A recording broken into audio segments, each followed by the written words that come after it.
Thank you. Oh, there's another one.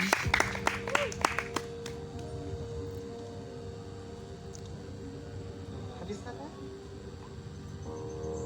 What if I told you Jesus came to abolish religion? Caesar, I'm sorry. What if I told you running to church every other day wasn't really his mission?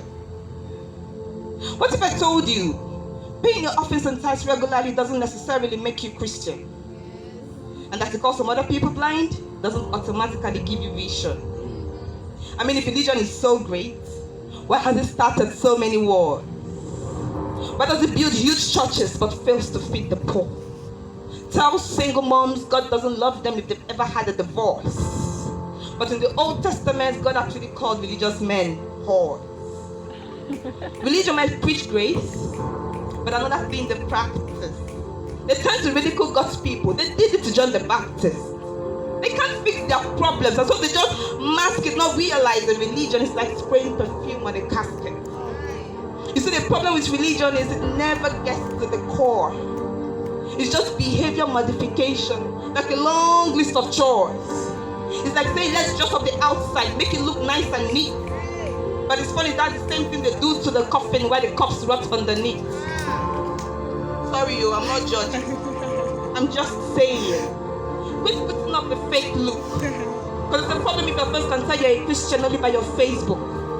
You know, in every other aspect of life, that logic is not working. It's like saying you play for Chelsea just because you bought their jersey. Acting like a church kid while addicted to pornography. So this was me too, but no one seemed to be on to me. I go to church on Sunday, but on Saturday I am faded. Acting like as if I was simply created to just have sex and get wasted. See, I've spent my whole life building this facade of neatness. But now I know Jesus, I boast in my weakness. Because if grace is like water, the church should be an ocean. It's not a museum for good people, it's a hospital for the broken. Which is why I don't have to hide my failures, I don't have to hide my sin. Because it doesn't depend on me, it depends on him. You see, when I was still a sinner and certainly not a fan, he looked down upon me and said, hey, I was that man. Aww. And that is why he forwardly called religious men fools. So much better than just following some rules. Now let me clarify, I love the church, I love the Bible, and yes, I believe in sin. But if Jesus were to walk in through that gate right now, would you actually recognize him and let him in? So remember, Jesus was called a glutton and a drunkard by religious men. But the Son of Man has never supported self-righteousness, not now, not then. Now back to the equation, one thing is vital to mention.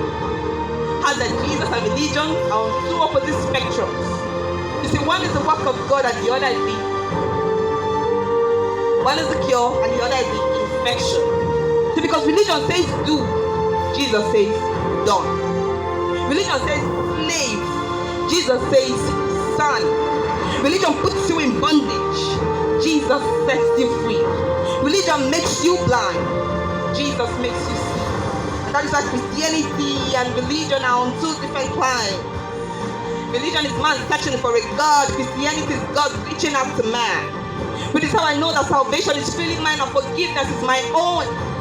Not based on my merits, but on Jesus' obedience alone. You see, he won the crown of thorns and the blood dripped down his face. He took away all I deserve. I guess that's why you call it grace. And while he was did more than he yelled, Father, forgive them, for they know not what they do. And while he was dangling on the cross, brother, he was thinking of you. And he absorbed your sins and he buried it in the tomb. Which is why I can boldly stand here today under the cross and say, hey, come on, there's room. So for religion, no, I hate it. In fact, I literally resent it. Because when Jesus said it's finished, I believe he meant